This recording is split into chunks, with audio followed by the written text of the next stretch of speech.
Unit number 3ನ ಉಳಿದಿರುವ ಭಾಗ skewness ಬಗ್ಗೆ ಡಿಸ್ಕಷನ್ ಮಾಡೋಣ.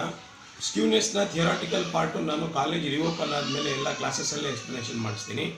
ಇದರಲ್ಲಿ ಸ್ಕ್ಯೂನೆಸ್ಸಲ್ಲಿ ಎರಡು ಇಂಪಾರ್ಟೆಂಟು ಪ್ರಾಕ್ಟಿಕಲ್ ಪ್ರಾಬ್ಲಮ್ಸ್ ರಿಲೇಟೆಡ್ ಇದ್ದಾವೆ. ಒಂದು Karl Pearson's coefficient of skewness, ಎರಡನೇದು ಬೌಲೆಸ್ ಕೊಯಿಫಿಷಿಯಂಟ್ ಆಫ್ ಸ್ಕ್ಯೂನೆಸ್ ಅಂತ ಬರುತ್ತೆ.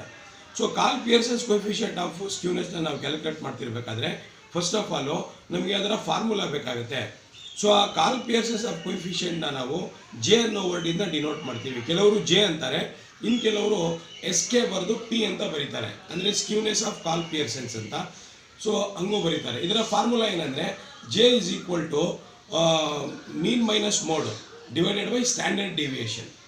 ಮೀನ್ minus mode divided by standard deviation. ಇದರಲ್ಲೂ ಕೂಡ 3 ಸೀರೀಸ್ ಬರುತ್ತೆ. ಇದು ಇಂಡಿವಿಜುವಲ್ಲು, ಡಿಸ್ಕ್ರೀಟು ಮತ್ತು ಕಂಟಿನ್ಯೂಸ್ ಸೀರೀಸು. ಸೊ ಈ ಫಾರ್ಮುಲಾ ಪ್ರಕಾರ ನಮ್ಗೆ ಏನೇನು ಬೇಕು ಅಂತ ಹೇಳಿದ್ರೆ ನೀವೇ ನೋಡಿದ್ದೀರಿ, ಮೀನ್ ಇದೆ, ಮೋಡ್ ಇದೆ, ಸ್ಟ್ಯಾಂಡರ್ಡ್ ಡಿವಿಯೇಷನ್ ಇದೆ. ಮೀನ್ ಕ್ಯಾಲ್ಕುಲೇಟ್ ಮಾಡೋದು ಬರಬೇಕು ನಮಗೆ, ಆಮೇಲೆ ಮೋಡ್ ಕ್ಯಾಲ್ಕುಲೇಟ್ ಮಾಡೋದು ಬರಬೇಕು, ನೆಕ್ಸ್ಟು ಸ್ಟ್ಯಾಂಡರ್ಡ್ ಡಿವಿಯೇಷನ್ ಕ್ಯಾಲ್ಕುಲೇಟ್ ಮಾಡೋದು ನಮಗೆ ಬರಬೇಕಾಗುತ್ತೆ. ಸೊ ಹಾಗಾಗಿ ಈ 3 ಕೂಡ ಕ್ಯಾಲ್ಕುಲೇಟ್ ಮಾಡೋದು ಇಂಡಿವಿಜುವಲಲ್ಲಿ ಹೇಗೆ, ಡಿಸ್ಕ್ರೀಟಲ್ಲಿ ಹೇಗೆ ಮತ್ತು ಕಂಟಿನ್ಯೂಸಲ್ಲಿ ಹೇಗೆ ಅಂತ ನಾವು ಆಲ್ರೆಡಿ ಡಿಸ್ಕಷನ್ ಮಾಡಿದ್ದೀವಿ. ಸೊ ಹಾಗಾಗಿ ಇನ್ನೊಂದು ಸತಿ ನೀವು ಅದನ್ನು ರೀಕ್ಯಾಪ್ ಮಾಡಿಕೊಂಡಾಗ, ರಿಹರ್ಸಲ್ ಮಾಡಿಕೊಂಡಾಗ ನಿಮಗೆ ಬೆನಿಫಿಟ್ ಏನಾಗುತ್ತೆ ಅಂದರೆ ಮತ್ತೊಂದು ಸತಿ ಅದನ್ನು ಲರ್ನ್ ಮಾಡ್ದಂಗೆ ಆಗುತ್ತೆ. ಕಾಲ್ ಪಿಯರ್ಸನ್ಸ್ ಕೊಯಿಫಿಷಿಯಂಟ್ ಆಫ್ ಸ್ಕ್ಯೂನೆಸ್ನ ನೀವು ಕ್ಯಾಲ್ಕುಲೇಟ್ ಮಾಡೋದು ಅನುಕೂಲ ಆಗುತ್ತೆ. ಸೊ ಹಾಗಾಗಿ ಇಲ್ಲಿ ನಾವು ನಮಗೆ 3 ಫಾರ್ಮುಲಾ ಯಾವ್ದಾದ್ರು ಬೇಕು ಅಂತ ಹೇಳಿದಾಗ ಅದರ ಮತ್ತೆ ನೆಕ್ಸ್ಟು ನಾವು ಬಂದರೆ ಇನ್ನು ನೆಕ್ಸ್ಟ್ ಫಾರ್ಮುಲಾ ಯಾವ್ದು ಬೇಕು, ಮೀನ್ದು ಬೇಕು ನಮಗೆ. ಡಿಸ್ಕ್ರೀಟ್ ಸೀರೀಸಲ್ಲಿ ಮೀನ್ ಫಾರ್ಮುಲಾನಾದರೂ ಅಪ್ಲೈ ಮಾಡ್ಕೋಬೋದು, ಆದರೆ popular method assumed mean method. So mean formula ಏನಪ್ಪ ಅಂತ ಹೇಳಿದ್ರೆ ಇಲ್ಲಿ mean is equal to A plus sigma F into D by N. So A plus sigma F into D by N ಆಗುತ್ತೆ. Next mode formula, third one.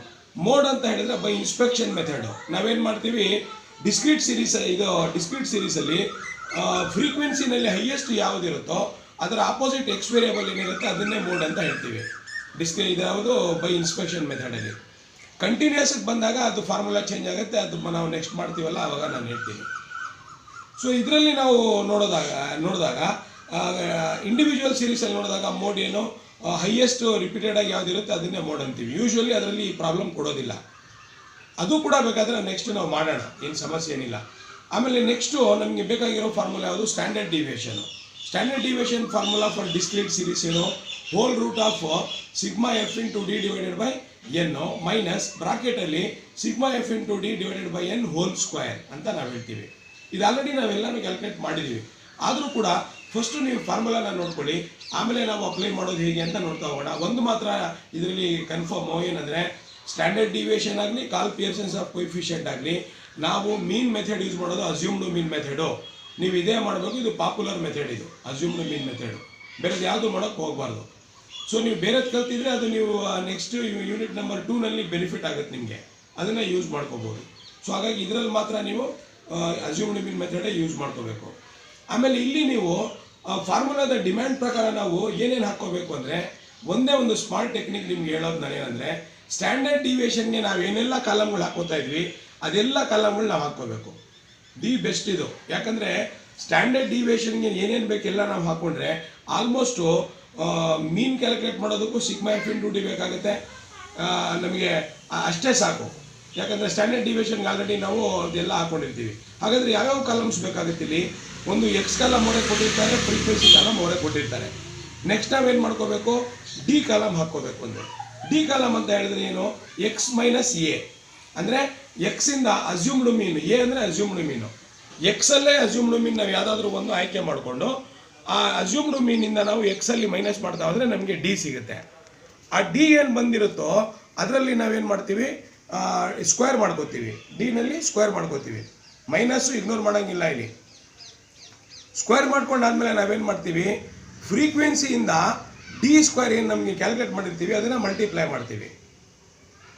ಇದು ಕೂಡ ನಮಗೆ ಬಂದಾದ ಮೇಲೆ ಎಫ್ಫಿಂದ ಡಿಗೆ ಮಲ್ಟಿಪ್ಲೈ ಮಾಡ್ತೀವಿ. ಎಫ್ಫಿಂದ ಡಿ ಸ್ಕ್ವೇರ್ಗೆ ಒಂದು ಮತ್ತು ಎಫ್ಫಿಂದ ಡಿಗೆ ಒಂದು, ಎರಡೂ ಕೂಡ ಮಾಡ್ತೀವಿ. ಆದರೆ ಇದು ಎಫ್ಫಿಂದ ಡಿ ಸ್ಕ್ವೇರ್ಗಾಗಲಿ ಅಥವಾ ಎಫ್ಫಿಂದ ಡಿಗಾಗಲಿ ನಾವು ಮಲ್ಟಿಪ್ಲಿಕೇಶನ್ ಮಾಡ್ತಿರ್ಬೇಕಾದ್ರೆ ನಮಗೆ ಇಲ್ಲಿ ಬೇಕಾಗಿರೋದು ಇಂಪಾರ್ಟೆಂಟ್ ಯಾವುದಂದರೆ ಡಿ ಬೇಕು, ಆಮೇಲೆ ಡಿ ಸ್ಕ್ವೇರ್ ಬೇಕು. ಡಿ ಹೇಗೆ ಬರುತ್ತೆ ನಮಗೆ ಅಂದರೆ X minus assumed mean. D square ಹೇಗೆ ಬರುತ್ತೆ, ಆಲ್ರೆಡಿ ಡಿ ಏನು ಮಾಡಿರ್ತೀವಿ ಅದರದೇ ಸ್ಕ್ವೇರು. ಸೊ ಹಾಗಾಗಿ ಏನೆಲ್ಲ ಇದರಲ್ಲಿ ಬರುತ್ತೆ ನೀವು ನೋಡ್ತಾ ಬರೋಣ ಬನ್ನಿ. ನೀವು ನೋಡ್ಕೊಳ್ಳಿ, ಇಲ್ಲಿ ಫಾರ್ಮುಲಾಗಳು ಬರೆದಿದ್ದೀನಿ ನಾನು. Karl Pearson's coefficient of skewness, ಇದರಲ್ಲಿ first formula S K P ಅಂತ ಇದೆ. ಎಸ್ ಕೆ ಅಂತ ಬರೆದ್ಬಿಟ್ಟು ಕೆಳಗಡೆ ಪಿ ಅಂತ ಇದೆ, ಹಾಗಂದರೆ ಸ್ಕ್ಯೂನೆಸ್ ಆಫ್ ಕಾಲ್ ಪಿಯರ್ಸನ್ಸ್ ಅಂತ, ಅಥವಾ ಕೆಲವರು ಇದನ್ನು ಜೆ ಅಂತಾನು ಡಿನೋಟ್ ಮಾಡ್ತಾರೆ. ಎಕ್ಸ್ ಬಾರ್ ಅಂದರೆ ಮೀನ್ ಅಂತ, minus Z divided by standard deviation. Standard ಡಿವಿಯೇಷನ್ಗೆ ಈ ಸಿಗ್ಮಾ ಅನ್ನೋ ಸೈನು ಕೂಡ ನಾವು ಹಾಕ್ಕೋಬೋದು. ಇದರ ಪ್ರಕಾರ ನಮಗೆ ಫಸ್ಟ್ ಯಾವ್ದು ಬೇಕು, ಮೀನ್ ಬೇಕು. ಮೀನ್ ಫಾರ್ಮುಲಾ ಏನು, X mean is equal to A plus sigma F into D by N. So ಇದು ಅಸ್ಯೂಮ್ಡ್ ಮೀನ್ ಮೆಥಡ್, ಇದು ನಾನು ನಿಮ್ಗೆ ಆಲ್ರೆಡಿ ತಿಳಿಸಿದ್ದೀನಿ. ನೆಕ್ಸ್ಟು ಝೆಡ್ ಬೇಕು ನಮಗೆ, ಮೋಡ್ ಬೇಕು. ಮೋಡ್ ಏನು, by inspection method corresponding value to the highest frequency. By inspection ಮೆಥಡಲ್ಲಿ highest frequency ಯಾವುದಿರುತ್ತೋ ಅದರ opposite to corresponding value X variable ಇಲ್ಲಿ ಏನಿರುತ್ತೆ ಅದನ್ನು ಹಾಕ್ಕೋಬೇಕು. ಸ್ಟ್ಯಾಂಡರ್ಡ್ ಡಿವಿಯೇಷನು ಡಿಸ್ಕ್ರೀಟ್ ಸೀರೀಸ್ಗೆ ಯಾವ್ದು ಫಾರ್ಮುಲಾ, ಡಿಸ್ಕ್ರೀಟ್ಗೂ ಇದೇನೆ, ಆಮೇಲೆ ಕಂಟಿನ್ಯೂಸ್ಗೂ ಇದೇ ಫಾರ್ಮುಲಾ. ಸೊ ಅದರಲ್ಲಿ ನಾವು ಇವಾಗ ಇವತ್ತು ಡಿಸ್ಕ್ರೀಟ್ ಸೀರೀಸ್ ಮಾಡ್ತೀವಿ ನಾವಿಲ್ಲಿ. So standard deviation is equal to whole root of sigma F D square divided by N minus sigma F into D by N whole square. So ಇದು ನಾವು ಆಲ್ರೆಡಿ ಸ್ಟ್ಯಾಂಡರ್ಡ್ ಡಿವಿಯೇಷನ್ ಕ್ಯಾಲ್ಕುಲೇಟ್ ಮಾಡಿದ್ದು ನಮಗೆ ಗೊತ್ತಿರುತ್ತೆ. So ಇದರ need ಏನಿದೆ, ಇದ್ರ overall ನೀಡು ನಾವು ಸಪ್ರೇಟಾಗಿ ಹಾಕ್ಕೊಳ್ಳೋ ಬದಲು ನನ್ನ ಪ್ರಕಾರ ಏನಂದರೆ, ಸ್ಟ್ಯಾಂಡರ್ಡ್ ಡಿವಿಯೇಷನ್ ಒಂದು ಕಾಲಮ್ಗಳು ನೀವು ಹಾಕ್ಕೊಂಡ್ರೆ, ಏನೆಲ್ಲ ಕಾಲಮ್ಗಳು ಬರ್ತವೆ ಅದು ಹಾಕ್ಕೊಂಡ್ರೆ, ಎಕ್ಸ್ ಅವರೇ ಕೊಟ್ಟಿರ್ತಾರೆ, ಎಕ್ಸ್ನ ನಾವು ಹಾಕ್ಕೊಂಡು ಎಕ್ಸ್ ಎಫ್ ಅವರೇ ಕೊಟ್ಟಿರ್ತಾರೆ, ಡಿ ನಾವು ಮಾಡಿಕೊಂಡ್ರೆ ಎಕ್ಸ್ ಮೈನಸ್ ಎ ಅಂದರೆ ಅಸ್ಯೂಮ್ಡ್ ಮೀನ್ ಅಂತ. ಇಲ್ಲಿ ಬೇಕಾದರೆ ನೀವು ಇಲ್ಲಿ ಬರ್ಕೋಬೋದು, A is assumed mean. D ಹಾಕ್ಕೊಂಡಾದ್ಮೇಲೆ ನಮಗೆ ಇದರದೇ ಡಿದೇ ಸ್ಕ್ವೇರ್ ಬರುತ್ತೆ. ಡಿ ಸ್ಕ್ವೇರ್ ಆದಮೇಲೆ ನಮಗೆ ಎಫ್ ಇಂಟು ಡಿ ಸ್ಕ್ವೇರ್ ಮಾಡ್ಕೋತೀವಿ, ಎಫಿಂದ ಡಿ ಸ್ಕ್ವೇರ್ ಮಾಡ್ಕೋತೀವಿ. ಇದಾದಮೇಲೆ ಎಫಿಂದ ಡಿ ನಾವು ಮಾಡಿಕೊಂಡ್ರೆ ನಮಗೆ ಯಾವ ಕಾಲಮ್ಗಳು ಎಫ್ ಇಂಟು ಡಿ ಕಾಲಮ್ದು ಟೋಟಲ್ ಬೇಕಾಗುತ್ತೆ, ಸಿಗ್ಮಾ ಎಫ್ ಡಿ. ಆಮೇಲೆ ಡಿ ಸ್ಕ್ವೇರ್ದು ಒಂದು ಬೇಕಾಗುತ್ತೆ, ಇಲ್ಲಿ ಡಿ ಸ್ಕ್ವೇರ್ದು ಒಂದು sigma F D square. Then ನಮಗೆ ಎಫ್ ಒನ್ ಬೇಕಾಗುತ್ತೆ, ಎನ್ ಬೇಕಾಗುತ್ತೆ, ಇಲ್ಲಿ ಎನ್ ಇಲ್ಲೂ ಇದೆ, ಆಮೇಲೆ ಮೀನಲ್ಲೂ ಇರುತ್ತೆ ಎನ್ನು, ಮೀನಲ್ಲಿ ಬೇಕೇ ಬೇಕು, ಆಮೇಲೆ ಇಲ್ಲಿ ಸ್ಟ್ಯಾಂಡರ್ಡ್ ಡಿವಿಯೇಷನಲ್ಲೂ ಇರುತ್ತೆ. ಸೊ ಇಷ್ಟು ನಾವು ಮಾಡಿಕೊಂಡ್ರೆ ಆ್ಯಕ್ಚುಲಿ ನಾವು ಸ್ಟ್ಯಾಂಡರ್ಡ್ ಡಿವಿಯೇಷನ್ ಫಾರ್ಮುಲಾನ ಏನೇನು ಡಿಮ್ಯಾಂಡ್ಸ್ ಇದೆ ಅದು ಮಾಡಿಕೊಂಡ್ರೆ ಆಟೋಮೆಟಿಕ್ಕಾಗಿ ನಮಗೆ ಮೀನಲ್ಲೂ ಅದೇ ಬೇಕಾಗುತ್ತೆ ನೋಡಿ, ಸಿಗ್ಮಾ ಎಫ್ ಇಂಟು ಡಿ. ಇಲ್ಲೂ ಸಿಗ್ಮಾ ಎಫ್ ಇಂಟು ಡಿ ಇದೆ ನೋಡಿ ಸ್ಟ್ಯಾಂಡರ್ಡ್ ಡಿವಿಯೇಷನಲ್ಲಿ. ಇದನ್ನು ನಾವು ಕವರ್ ಅಪ್ ಮಾಡ್ಕೋಬೋದು. ಅಸ್ಯೂಮ್ಡ್ ಮೀನ್ ಮಾಡಿಕೊಂಡ್ರೆ ಒಳ್ಳೆಯದು, ಅದಕ್ಕೋಸ್ಕರನೇ ಅದು ಒಂದು ಕಡೆ ಎಲ್ಲೋ ಮಾಡಿಕೊಂಡ್ರೆ ನಮ್ಗೆ ಬೆನಿಫಿಟ್ ಆಗುತ್ತೆ. ಈಗ ನೆಕ್ಸ್ಟು ನಾನೊಂದು ಪ್ರಾಬ್ಲಮ್ ಆಲ್ರೆಡಿ ಇಲ್ಲಿ ಬರೆದಿದ್ದೀನಿ, ನೀವು ಕೂಡ ಇಲ್ಲಿ ನೋಡ್ಕೋಬೋದು. Karl Pearson's coefficient of skewness for, ಇಲ್ಲಿ ಡಿಸ್ಕ್ರೀಟ್ ಸೀರೀಸ್ ಅಂತ ಬರ್ಕೊಳ್ಳಿ. ಡಿಸ್ಕ್ರೀಟ್ ಸೀರೀಸ್ ಎಕ್ಸು ಮತ್ತು ಎಫ್ ವೇರಿಯಬಲ್ ಕೊಟ್ಟರೆ ಡಿಸ್ಕ್ರೀಟ್ ಸೀರೀಸ್ ಅಂತೀವಿ. ಸೊ ಇಲ್ಲಿ ನೀವು ಬರ್ಕೋಬೋದು, ಇಲ್ಲಿ ಡಿಸ್ಕ್ರೀಟ್ ಸೀರೀಸ್ನ ಇದು ಎಕ್ಸು ಸೈಜ್ ಅಂತ ಕೊಟ್ಟಿದ್ದಾರೆ. X 10, 11, 12, 13, 14, 15, frequency 2, 4, 10, 8, 5, 1. ಸೊ ನಾನು ಇದನ್ನು ಸ್ವಲ್ಪ ನನಗೆ ಅನುಕೂಲ ಆಗಲಿ, ಟೈಮ್ ಸೇವ್ ಆಗಲಿ ಅಂತ ಹೇಳಿ ಟೋಟಲ್ ಮಾಡ್ಕೊಂಡಿದ್ದೀನಿ. N is equal to 30. So next column ನಮ್ಗೆ ಏನು ಬೇಕು ಅದ್ರ ಪ್ರಕಾರ ನಾನು ಹೇಳಿದ ಪ್ರಕಾರ ಡಿ ಬೇಕಾಗುತ್ತೆ ನಮಗೆ. ಸೊ ಡಿ ಕಾಲಮ್ಗೆ ನಾವು ಹೋದರೆ ಎಲ್ಲ ಸ್ಟ್ಯಾಂಡರ್ಡ್ ಡಿವಿಯೇಷನ್ ಬೇಕಾಗಿರೋದು ಇಲ್ಲಿರೋದು, ಇದಕ್ಕೆ ಇಂಡೈರೆಕ್ಟಾಗಿ ಹೆಲ್ಪು ಮೀನಿಗೂ ಆಗ್ಬಿಡುತ್ತದು. ಸೊ ಹಾಗಾಗಿ ಸ್ವಲ್ಪ ಈಸಿಯಾಗಿ ನಿಮಗೆ ಅರ್ಥ ಆಗಲಿ ಅಂತ ಈ ಥರ ಮಾಡಿದ್ದೀನಿ ಅಷ್ಟೇ. ಸೊ ನೆಕ್ಸ್ಟು ಡಿ ಕಾಲಮ್ ನಮ್ಗೆ ಹೇಗೆ ಬರುತ್ತೆ, ಎಕ್ಸಿಂದ ಅಸ್ಯೂಮ್ಡ್ ಮೀನ್ ಮೈನಸ್ ಮಾಡಿದ್ರೆ ಬರುತ್ತೆ. ಎ ಅಂದರೆ ಅಸ್ಯೂಮ್ಡ್ ಮೀನು. ಇಲ್ಲಿ ನಾವು ಎಕ್ಸಲ್ಲಿ ಯಾವುದಾದ್ರೂ ಒಂದು ಪಾಯಿಂಟನ್ನು, ಯಾವುದಾದ್ರೂ ಒಂದು ವ್ಯಾಲ್ಯೂನ ನಾವು ಅಸ್ಯೂಮ್ ಮಾಡ್ಕೋಬೋದು. ಆನ್ಸರ್ ನಿಮಗೆ ಸೇಮ್ ಬರುತ್ತೆ, ತೊಂದರೆ ಇಲ್ಲ. ಸೊ ಇಲ್ಲಿ ಈ ಪ್ರಾಬ್ಲಮ್ಗೆ ನಾನು 12 ಮಾಡ್ಕೊಂಡಿದ್ದೀನಿ, ನೀವು ಬೇಕಾದರೆ 13 ಮಾಡ್ಕೋಬೋದು. ಸೊ ಇಲ್ಲಿ 12 ನಾವು ಅಸ್ಯೂಮ್ಡ್ ಮೀನ್ ಮಾಡ್ಕೊಂಡಾಗ ನಾವೇನು ಮಾಡ್ತೀವಿ, ಎಕ್ಸಿಂದ ಮೈನಸ್ ಮಾಡ್ತಾ ಇರೋದಲ್ವ, ಎಕ್ಸ್ ಎಲ್ಲ ಬರ್ಕೊಂಡು ಈ 12 ಎಲ್ಲ ಒಂದು ಕಡೆ ಬರ್ಕೊಂಡ್ರೆ ಏನಾಗುತ್ತೆ, ನಮಗೆ ಮೈನಸ್ ಫಿಗರ್ ಯಾವ್ದು ಬರುತ್ತೋ ಅದು ಮೈನಸ್ಸೇ ಹಾಕ್ಕೋಬೇಕು, ಇಗ್ನೋರ್ ಮಾಡೋಂಗಿಲ್ಲ. ಸೊ 10 - 12, 11 - 12, 12 - 12, 13 - 12, 14 - 12, 15 - 12. ಸೊ ಇದೆಲ್ಲ ಹಾಕ್ಕೊಂಡಾಗ ನಮಗೆ ಇಲ್ಲಿ ಏನಾಗುತ್ತೆ, ವ್ಯಾಲ್ಯೂಸ್ ಬರ್ತಾ ಹೋಗುತ್ತೆ, -2, -1, 0, 1, 2, 3. ಇದನ್ನು ಡಿ ಅಂತೀವಿ. ಇದಕ್ಕೆ ಈಗ ಸ್ಕ್ವೇರ್ ಮಾಡ್ಕೋಬೇಕು. ಸ್ಕ್ವೇರ್ ಮಾಡಿಕೊಂಡ್ರೆ ನಮಗೆ 2 2s ಇದೆಲ್ಲ ಮೈನಸ್ ಫಿಗರ್ ಎಲ್ಲ ಈಗ ಡಿಸಪಿಯರ್ ಆಗುತ್ತೆ, ಎಲ್ಲ ಪಾಸಿಟಿವ್ ಆಗಿಬಿಡುತ್ತೆ ಇಲ್ಲಿ. ಸೊ ಇದನ್ನು ಸ್ಕ್ವೇರ್ ಮಾಡಿಕೊಂಡ್ರೆ 2 2s 4, 1 1s 1, 0 0 0, 1 × 1 1, 2 × 2 4, 3 × 3 9. ಇದು ಬಂತು ನಮಗೆ, ಇದ್ರ ಟೋಟಲ್ ಅವಶ್ಯಕತೆ ಇಲ್ಲ. ನೆಕ್ಸ್ಟ್ ನಾವು ಫ್ರೀಕ್ವೆನ್ಸಿಯಿಂದ ಈ ಡಿ ಸ್ಕ್ವೇರ್ಗೆ ಮಲ್ಟಿಪ್ಲೈ ಮಾಡಬೇಕು. ಫಸ್ಟು ಫ್ರೀಕ್ವೆನ್ಸಿ ಎಲ್ಲ ಬರ್ಕೋಬೇಕು ಇಲ್ಲಿ ನೋಡಿ, 2 4 10 8 5 1. ಇದರಿಂದ ನಾವು ಡಿ ಸ್ಕ್ವೇರ್ನ ಮಲ್ಟಿಪ್ಲೈ ಮಾಡಬೇಕು. ಆಲ್ರೆಡಿ ಡಿ ಸ್ಕ್ವೇರ್ ನಮಗೆ ಇಲ್ಲಿ ಬಂದಿದೆ. 4 ದೆನ್ 1 ದೆನ್ 0 1 4 9. ಸೊ ಇಲ್ಲಿ ಹಾಕ್ಕೊಂಡ್ವಾ ಫ್ರೀಕ್ವೆನ್ಸಿ ಹಾಕ್ಕೊಂಡ್ವಾ, ಆಮೇಲೆ ಡಿ ಸ್ಕ್ವೇರ್ ಹಾಕ್ಕೊಂಡ್ವಾ, ಮಲ್ಟಿಪ್ಲೈ ಮಾಡ್ತಾ ಹೋಗಿ 2 × 4 8, 4 × 4 4, 10 × 0 0. ಈ ಥರ ಮಾಡಿದ್ರೆ ನಮಗೆ ಇದರದ್ದು ಟೋಟಲ್ ಬೇಕಾಗುತ್ತೆ ಫಾರ್ಮುಲಕ್ಕೆ. ಸಿಗ್ಮಾ ಎಫ್ ಡಿ ಸ್ಕ್ವೇರ್ದು ಟೋಟಲು ಸ್ಟ್ಯಾಂಡರ್ಡ್ ಡಿವಿಯೇಷನ್ಗೆ ಬೇಕಾಗುತ್ತೆ. ಸೊ ಇಲ್ಲಿ ಸಿಗ್ಮಾ ಎಫ್ ಡಿ ಸ್ಕ್ವೇರ್ ಅಂತ ಹಾಕ್ಕೊಂಡು ಟೋಟಲ್ ಎಷ್ಟಾಗುತ್ತೆ 49 ಆಗುತ್ತೆ. ಹಾಕ್ಕೊಳ್ಳಿ, ನಾನು ಸ್ವಲ್ಪ ಟೈಮ್ ಸೇವ್ ಆಗಲಿ ಅಂತ ಮಾಡಿದ್ದೀನಿ ಅಷ್ಟೇ. ಆಮೇಲೆ ನೆಕ್ಸ್ಟು ಫಾರ್ಮುಲಾದಲ್ಲಿ ನಮಗೆ ಎಫ್ ಇಂಟು ಡಿ ಒಂದಿದೆ ಸ್ಟ್ಯಾಂಡರ್ಡ್ ಡಿವಿಯೇಷನಲ್ಲಿ, ಅದು ಬೇಕು ನಮಗೆ. ಸೊ ಎಫ್ ಇಂಟು ಡಿ ಹಾಕ್ಕೊಂಡ್ರೆ ಎಫ್ ಅಂದರೆ ಫ್ರೀಕ್ವೆನ್ಸಿ, ಆಲ್ರೆಡಿ ಫ್ರೀಕ್ವೆನ್ಸಿ ಇಲ್ಲಿ ಬರ್ಕೊಂಡಿದ್ದೀವಿ. ಡಿ ಅಂದರೆ ಇಲ್ಲಿ ಆಲ್ರೆಡಿ ನಾವು ಮಾಡಿದ್ದೀವಲ್ಲ ಡಿವಿಯೇಷನ್, ಇದು -2 -1 0 1 2 3. ಮೈನಸ್ನ ಇಲ್ಲಿ ಇಗ್ನೋರ್ ಮಾಡೋಂಗಿಲ್ಲ, ಮಲ್ಟಿಪ್ಲೈ ಮಾಡುವಾಗ ಸ್ಕ್ವೇರ್ ಮಾಡುವಾಗ ಮಾತ್ರ ಅದು ಡಿಸಪಿಯರ್ ಆಗುತ್ತೆ. ಸೊ ಇಲ್ಲಿ 2 × -2 -4, 4 × -1 -4, 10 × 0 0, 8 × 1 8, 5 × 2 10, 1 × 3 3. ಸೊ ಪ್ಲಸ್ ಇರೋದೆಲ್ಲ ನಾವು ಆ್ಯಡ್ ಮಾಡಿಕೊಂಡು ಮೈನಸ್ ಅದರಲ್ಲಿ ಕಳೆದ್ರೆ 13 ಬರುತ್ತೆ. ಸೊ ಈ ಪ್ಲಸ್ ಇರೋದು ಎಷ್ಟೆಷ್ಟಿದೆ ಇಲ್ಲಿ 8 18 21. 21 ಮೈನಸ್ 8, 21 ಮೈನಸ್ 8 ಮಾಡಿದ್ರೆ ನಮಗೆ ಎಷ್ಟು ಬರುತ್ತೆ 13 ಬರುತ್ತೆ. ಸೊ ಇದು ಕೂಡ ಟೋಟಲ್ ನಮಗೆ ಬೇಕಾಗುತ್ತೆ. ನೆಕ್ಸ್ಟ್ ನಮ್ಮ ಕೆಲಸ ಏನು, ಫಾರ್ಮುಲಾ ಅಪ್ಲೈ ಮಾಡ್ತಾ ಹೋಗಬೇಕು. 1 by 1 ಫಾರ್ಮುಲಾನ ಅಪ್ಲೈ ಮಾಡ್ತಾ ಹೋಗಬೇಕು. ಫಸ್ಟು ಫಾರ್ಮುಲಾ ನಮಗೆ ಇದು ಡೈರೆಕ್ಟ್ಲಿ ಇದಕ್ಕೆ ಅಪ್ಲೈ ಮಾಡೋಕ್ಕಾಗಲ್ಲ. 1 by 1 ಇಲ್ಲಿ ಕ್ಯಾಲ್ಕುಲೇಟ್ ಮಾಡಬೇಕು. ಫಸ್ಟು ಮೀನ್ ಮಾಡ್ಕೋಬೇಕು, ಆಮೇಲೆ ಮೋಡು, ಆಮೇಲೆ ನಾವು ಸ್ಟ್ಯಾಂಡರ್ಡ್ ಡಿವಿಯೇಷನ್ ಮಾಡ್ಕೊಂಡು ಆದಮೇಲೆ ಅದಕ್ಕೆ ಹೋಗಬೇಕು. So let us calculate the first one mean formula. Mean is equal to A plus sigma F into D by N. So A ಎಷ್ಟಿದೆ, ಅಸ್ಯೂಮ್ಡ್ ಮೀನ್ ಎಷ್ಟು ನಾವು ಮಾಡ್ಕೊಂಡಿರೋದು 12 ಇದೆ, plus sigma F into D ಎಷ್ಟು ಬಂದಿದೆ ನಮಗೆ 13 ಬಂದಿದೆ, ಬೈ ಎನ್ ಎಷ್ಟಿದೆ 30 ಇದೆ. So mean is equal to 12 plus 13 divided by 30 ಮಾಡಿ. 13 ಡಿವೈಡೆಡ್ ಬೈ 30 ಮಾಡಿದ್ರೆ ನಿಮಗೆ 0.43 ಬರುತ್ತೆ. So mean is equal to 12.43 ಬರುತ್ತೆ. ಮೀನು 12.43 ಬರುತ್ತೆ. ನೆಕ್ಸ್ಟ್ ಏನು ಬೇಕು ನಮಗೆ, ಮೋಡ್ ಬೇಕು. Mode is equal to by inspection method. By inspection method ಯಾವುದರಲ್ಲಿ, ಡಿಸ್ಕ್ರೀಟ್ ಸೀರೀಸಲ್ಲಿ ಮತ್ತು ಇಂಡಿವಿಜುವಲ್ ಸೀರೀಸಲ್ಲಿ ಮೋಡು ಇನ್ಸ್ಪೆಕ್ಷನ್ ಮೆಥಡಲ್ಲೇ ಇರಬೇಕು. ಡಿಸ್ಕ್ರೀಟ್ ಸೀರೀಸಲ್ಲಿ ನಾವು ಏನು ಮಾಡ್ತೀವಿ ಅಂದರೆ ಫ್ರೀಕ್ವೆನ್ಸಿಯ ಹೈಯೆಸ್ಟ್ ಯಾವುದಿದೆ ಇದರಲ್ಲಿ ನೋಡಿ, ಫ್ರೀಕ್ವೆನ್ಸಿಯ ಹೈಯೆಸ್ಟ್ ಇದರಲ್ಲಿ 10 ಇದೆ ಅಲ್ವಾ. 10ನ ಆಪೋಸಿಟ್ಟು, 10ಗೆ ಆಪೋಸಿಟ್ ಯಾವುದಿದೆ ಅದನ್ನು ನಾವು ಮೋಡ್ ಅಂತ ಕರಿತೀವಿ.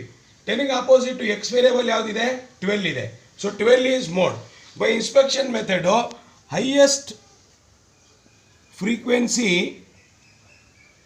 Is 12, therefore mode is equal to is 10 ಇದೆ ಆ್ಯಕ್ಚುಲಿ, ಎಷ್ಟು frequency is 10, therefore mode is equal to 12. So mode ಬಂತು ನಮಗೆ ಇನ್ಸ್ಪೆಕ್ಷನ್ ಮೆಥಡಿಂದ. ನಾವು what we want standard deviation. Standard deviation formula ನಾವು ಆಲ್ರೆಡಿ ಮಾಡಿದ್ದೀವಿ, ನಿಮಗೂ ಇದು ಒಳ್ಳೆ ರಿಹರ್ಸಲ್ ಆದಂಗೆ ಆಗ್ತಾ ಇದೆ, ಮಾಡ್ಕೊಳ್ಳಿ. So standard deviation is equal to discrete ಸೀರೀಸ್ಗೂ ಇದೇ ಬರುತ್ತೆ ಫಾರ್ಮುಲಾ, ಇದು ಕಂಟಿನ್ಯೂಸ್ ಸೀರೀಸ್ಗೂ ಇದೇ ಬರುತ್ತೆ. Standard deviation is equal to continuous ಸೀರೀಸಲ್ಲಿ 1 ಆ್ಯಡ್ ಆಗುತ್ತೆ, ಇಲ್ಲಿ ಇಂಟು ಸಿ ಆ್ಯಡ್ ಆಗುತ್ತೆ, ಮೀನ್ಗೂ ಇಂಟು ಸಿ ಆ್ಯಡ್ ಆಗುತ್ತೆ ಅಷ್ಟೇ ಕಂಟಿನ್ಯೂಸ್ ಸೀರೀಸ್, ಯಾಕಂದರೆ ಅದರಲ್ಲಿ ಕ್ಲಾಸ್ ಇಂಟರ್ವೆಲ್ ಇರುತ್ತಲ್ಲ, ಹಾಗಾಗಿ. ಡಿಸ್ಕ್ರೀಟ್ ಸೀರೀಸಲ್ಲಿ ಸೇಮ್ ಇರುತ್ತೆ, ಇದು ಇದೇ ಥರ ಇರುತ್ತೆ ಡಿಸ್ಕ್ರೀಟ್ ಸೀರೀಸಲ್ಲಿ. So sigma F D square standard deviation is equal to whole root of sigma F D square ಎಷ್ಟಿರೋದು, F D square 49 divided by N ಎಷ್ಟಿರೋದು 30 ಮೈನಸ್ ಸಿಗ್ಮಾ ಎಫ್ ಡಿ ಎಷ್ಟಿರೋದು 13 ಇದೆ by 30 whole square. So standard deviation is equal to, ಇದನ್ನು simplify ಬೇಕಾದರೆ ಮಾಡ್ಕೊಳ್ಳಿ ನೀವು, 49/30 ಹಾಗೆ ಬರ್ಕೊಂಡು ಇದನ್ನು ಸಿಂಪ್ಲಿಫೈ ಮಾಡ್ಕೊಳ್ಳಿ. 13/30 ಹೋಲ್ ಸ್ಕ್ವೇರ್ ಮಾಡಿದ್ರೆ ನಿಮ್ಗೆ ಎಷ್ಟು ಬರುತ್ತೆ ಅಂತ ನೀವು ಜಸ್ಟ್ ಒಂದು ಚೆಕ್ ಮಾಡ್ಕೊಳ್ಳಿ. ಸೊ ಎಷ್ಟು ಬರ್ತದೆ ಅಂತ ಹೇಳಿದ್ರೆ, ಇವೆರಡು ನಾವು ನೋಡೋದಾದರೆ 0.18 ಬರುತ್ತೆ. 0.18 ಕ್ರಾಸ್ ಚೆಕ್ ಮಾಡ್ಕೊಳ್ಳೋಣ. ಸೊ ಕ್ರಾಸ್ ಚೆಕ್ ಮಾಡ್ಕೊಳ್ಳೋಣ, ಜಸ್ಟ್ ನೀವು ಕೂಡ ಕ್ರಾಸ್ ಚೆಕ್ ಮಾಡ್ಕೊಳ್ಳಿ. 0.18 ಬರುತ್ತಾ ಇಲ್ವಾ ಅಂತ ನೀವು ಚೆಕ್ ಮಾಡ್ಕೊಳ್ಳಿ. ಆಮೇಲೆ ನೆಕ್ಸ್ಟ್ ಸ್ಟೆಪ್ಪಿಗೆ ಹೋಗೋಣ ನಾವು. ನೆಕ್ಸ್ಟ್ ಸ್ಟೆಪ್ಪಿಗೆ ಹೋದಾಗ ನಾವು ಏನಪ್ಪ ಅಂತ ಹೇಳಿದರೆ 49.30 ಒಂದೇ ನಿಮಿಷ ಕ್ರಾಸ್ ಚೆಕ್ ಮಾಡ್ಕೋತೀನಿ. ಇದು 13 divided by 30 into 0.13 into 13 divided by 30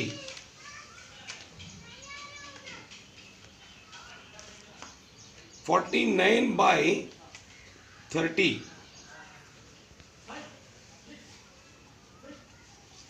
49 by 30 1.64 correct. ಇದು 1.64. ದೆನ್ ಅದು 0.18 ಹೇಗೆ ಬಂತು ಅಂದರೆ 13 ಇಂಟು 13 ಮಾಡಿದ್ರೆ ಎಷ್ಟು ಬರುತ್ತೆ ನಮಗೆ? 169 ಬರುತ್ತೆ. ಡಿವೈಡೆಡ್ ಬೈ 30 ಮಾಡಿದಾಗ 5.6 ಬರುತ್ತೆ. ಸೊ 0.18 ಅಂತ ಕೊಟ್ಟಿದ್ದಾರಲ್ಲ ಹಿಂಗಿದು. ಸೊ ಹಾಗಾಗಿ ಇದನ್ನು ಒಂದು ಸ್ವಲ್ಪ ಕ್ರಾಸ್ ಚೆಕ್ ಮಾಡ್ಕೊಳ್ಳಿ. 13 into 13 169, then 30 into 30 900. So 169 divided by 900 0.18. S. So ಇವೆರಡೂ ಕೂಡ ನೀವು ಡಬಲ್ ಆಗಿ ಮಲ್ಟಿಪ್ಲೈ ಮಾಡಿ 13 ಇಂಟು 13 30 ಇಂಟು 30 ಮಾಡಿದ್ಮೇಲೆ 169 ಡಿವೈಡೆಡ್ ಬೈ 600 ಬರುತ್ತೆ. ಸೊ 0.18 ಬರುತ್ತೆ, ಮೈನಸ್ 0.18. ಕ್ರಾಸ್ ಚೆಕ್ ಮಾಡಿಕೊಂಡೆ ಅಷ್ಟೇ ನಾನು, ಮಿಸ್ಟೇಕ್ ಆಗೋ ಚಾನ್ಸಸ್ ಇರುತ್ತೆ. ಸೊ ನೆಕ್ಸ್ಟು ಇದನ್ನು ನಾವು ಮೈನಸ್ ಮಾಡಿದ್ರೆ ನಮಗೆ ಎಷ್ಟು ಬರುತ್ತೆ ಅಂದರೆ 1.46 ಬರುತ್ತೆ. 1.46 1.64 ಮೈನಸ್ 0.18ಇಂದ ಇದನ್ನು ಮೈನಸ್ ಮಾಡಿದ್ರೆ 1.46. ಇದರ ರೂಟ್ ಎಷ್ಟು ಬರುತ್ತೆ, ರೂಟ್ ಎಷ್ಟು ಬರ್ತದೆ ಅಂತ ಹೇಳಿ ನೀವು ಡೈರೆಕ್ಟ್ಲಿ ಕ್ಯಾಲ್ಸಿನಲ್ಲಿ ಕ್ಯಾಲ್ಕುಲೇಟ್ ಮಾಡ್ಕೋಬೋದು. ಮಾಡಿಕೊಂಡ್ರೆ ನಿಮಗೆ 1.20 ಬರುತ್ತೆ ಸ್ಟ್ಯಾಂಡರ್ಡ್ ಡಿವಿಯೇಷನ್. ಸೊ ನಮಗೆ ಇಲ್ಲಿ ಕ್ಯಾಲ್ಕುಲೇಷನ್ ಪಾರ್ಟ್ ಬೇಕಾಗಿತ್ತು. ಒಂದು ಒಂದು ಮೀನ್ ಬೇಕಾಗಿತ್ತು, ಒಂದು ಮೋಡ್ ಬೇಕಾಗಿತ್ತು, ಇನ್ನೊಂದು ಸ್ಟ್ಯಾಂಡರ್ಡ್ ಡಿವಿಯೇಷನು. ನಾವು 3 ಕ್ಯಾಲ್ಕುಲೇಟ್ ಮಾಡ್ಕೊಂಡಿದ್ದೀವಿ. ಈಗ ನಾವು ಕಾಲ್ಪಿಯರ್ಸನ್ಸ್ ಕೊಯಿಫಿಷಿಯಂಟ್ ಆಫ್ ಸ್ಕ್ಯೂನೆಸ್ ಫಾರ್ಮುಲಾನ ಅಪ್ಲೈ ಮಾಡಬೇಕಾಗುತ್ತೆ. So let us apply that formula ನಾವು.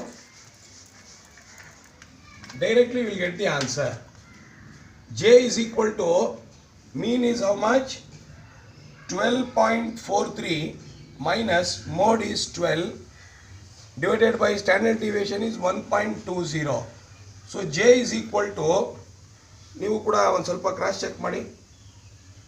J is equal to 0.43 divided by 1.20 ಮಾಡಿದ್ರೆ J is equal to 0.358. Just I will cross check. 0.43 divided by 1.20.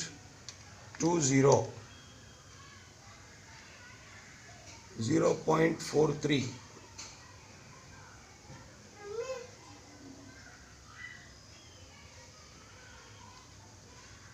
0.43